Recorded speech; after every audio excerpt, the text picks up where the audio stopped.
Hello guys, let us learn about electric flux today.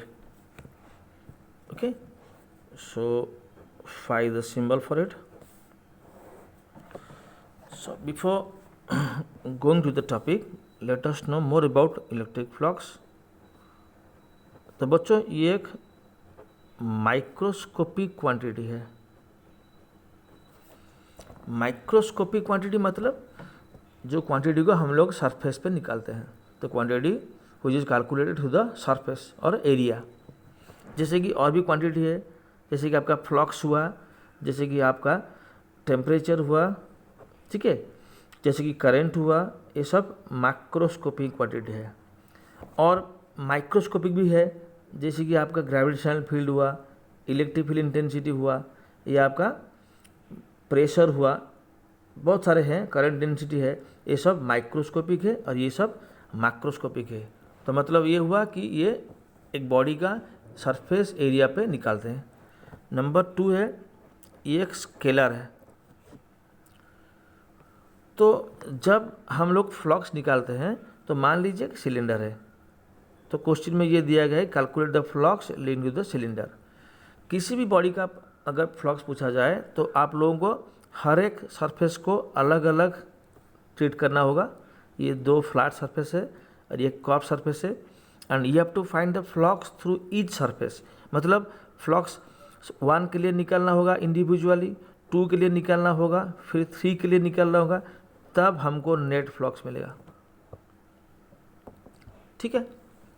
अच्छा, अब flux के बारे में चलो 3 चीज़ पहले पता कर लेते हैं. 3 question, how, when and where. So when the flux is calculated, when a body or a surface is placed inside a electric field. Okay, where the flux is calculated through the surface of the body.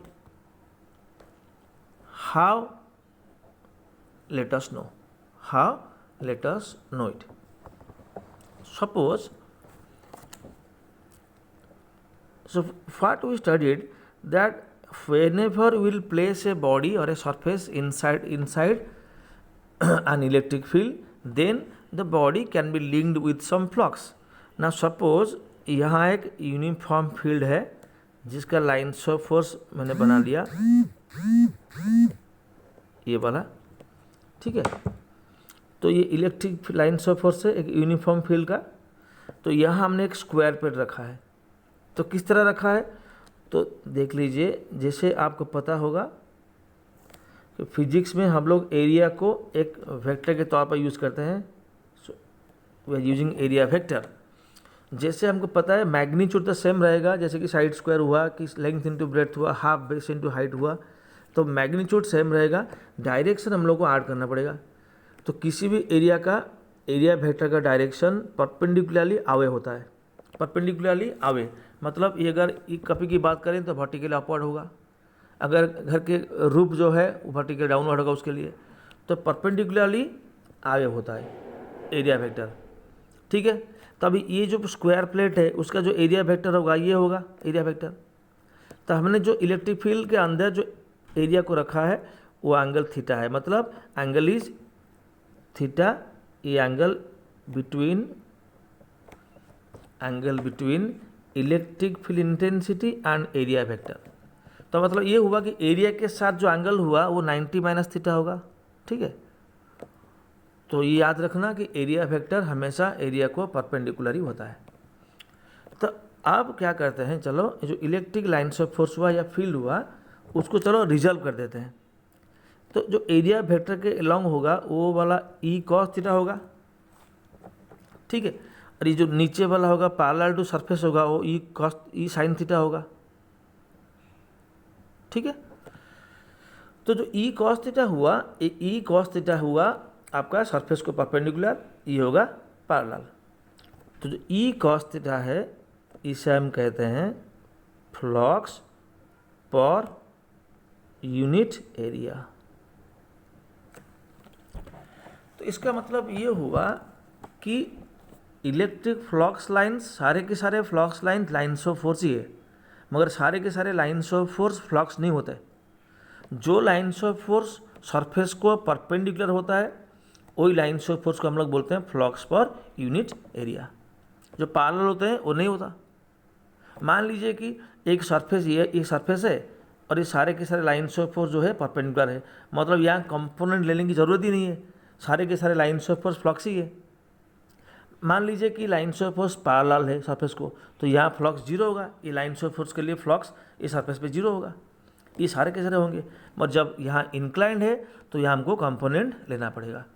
तो जो E cos theta है perpendicular component जो है surface को, और दोबारा बोलता हूँ मैं, ये जो कंपोनेंट है एरिया वेक्टर के साथ पैरेलल है, एरिया को परपेंडिकुलर है, तो ये कंपोनेंट को बोलेंगे हम फ्लक्स पर यूनिट एरिया। ठीक है, तो हमने क्या पता किया, तो डेफिनेशन क्या है, डेफिनेशन ये है, the electric flux linked with a body is numerically equal to the number of lines of force associated per unit area when the lines of force are held perpendicular to the surface। तो हमने ये पता किया कि flux per unit area जो है E cos theta है। तो ये होगा फ्लक्स आपका, एरिया मतलब एस हुआ ई कॉस थीटा। ठीक है, तब फ्लक्स क्या होगा आपका पता है, फ्लक्स होगा आपका ई एस कॉस थीटा। ध्यान से देखिए, ई एस कॉस थीटा। अगर हम लोग वेक्टर नोटेशन में लिखें तो फ्लक्स हो जाएगा आपका ई डॉट एस, वेक्टर वाली में देखिए ई डॉट एस। अगर आई कैप जे कैप के कैप नोटेशन पे है तो आप ये फॉर्मूला यूज़ कर सकते हैं। अगर इलेक्ट्रिक फील्ड वेरिएबल रहा, अगर इलेक्ट्रिक फील्ड वेरिएबल रहा तो हम लोग इंटीग्रेशन भी कर सकते हैं, that is E dot D S, ये भी लिख सकते हैं। ठीक है, और यूनिट तो ईजी होगा, यूनिट तो इलेक्ट्रिक फील्ड का न्यूटन पर कूलम होगा, ये उसका मीटर स्क्वायर होगा, फ्लक्स का यूनिट। अब थोड़ा बात करते हैं टाइप्स ऑफ फ्लक्स की। ठीक है, तो फ्लक्स बच्चों दो तरह के होते हैं। एक होता है पॉजिटिव फ्लक्स, बेसिकली जो होता है लिविंग फ्लक्स, एक सरफेस को लीव करता हुआ जो फ्लक्स हो वो पॉजिटिव होता है, मैं समझा दूंगा अभी। एक होता है नेगेटिव फ्लक्स, ये होता है एंटरिंग फ्लक्स, जो अंदर आ रहा हो। देख लीजिए कैसा होता है ये सब। तो मान लीजिए ये एक सरफेस है और ये फ्लक्स लाइन से, ध्यान से देखिए, जो राइट साइड वाला जो है जो दिख रहा है वो सरफेस से इलेक्ट्रिक लाइन से फोर्स लीव कर रहा है और अंदर वाला से आ रहा है। तो अगर हम इस साइड की बात करें तो यहाँ एरिया फैक्टर जो है वो आवे होगा, पहले बताया था मैंने। तो बच्चों थीटा यहाँ जीरो होगा, तो फ्लक्स क्या हो जाएगा आपका, ई एस कॉस थीटा होता है फॉर्मूला, ई एस कॉस 1 होगा, ये प्लस ई एस होगा, तो मतलब ये हो जाएगा आपका पॉजिटिव फ्लक्स। कौन सा, लिविंग वाला फ्लक्स। सिमिलरली अगर इसकी बात करें तो एरिया वेक्टर होगा आवे, यहाँ थीटा हो जाएगा बच्चों 180, तो फ्लक्स हो जाएगा आपका माइनस ई एस, क्योंकि कॉस 180 माइनस होता है, तो ये हो जाएगा आपका नेगेटिव फ्लक्स जो एंटर हो रहा है। तो इसका मतलब ये हुआ, अगर एक बॉडी में मान लीजिए बॉडी में 100 फ्लक्स अंदर जा रहा है और 400 निकल रहा है, तो अगर टोटल फ्लक्स कोई पूछे, अगर टोटल फ्लक्स कोई पूछे तो क्या होगा बच्चों, तो अगर living total living flux plus entering flux, तो लिविंग फ्लक्स है 400 जो पॉजिटिव है, एंटरिंग है नेगेटिव, तो ये आपका आ जाएगा आपका 300। इक्वल भी हो सकता है, अगर इक्वल होगा, मान लीजिए एक सरफेस है, यहाँ एंटरिंग हो रहा है मान लीजिए 400, लीव हो रहा है 400, तो नेट फ्लो हो जाएगा आपका 0। ठीक है, तो अब पता करते हैं how to calculate the flux, how to calculate the flux. तो क्वेश्चन में आप लोग को एक इलेक्ट्रिक फील्ड दिया जाएगा जो यूनिफॉर्म भी हो सकता है, नॉन यूनिफॉर्म भी हो सकता है।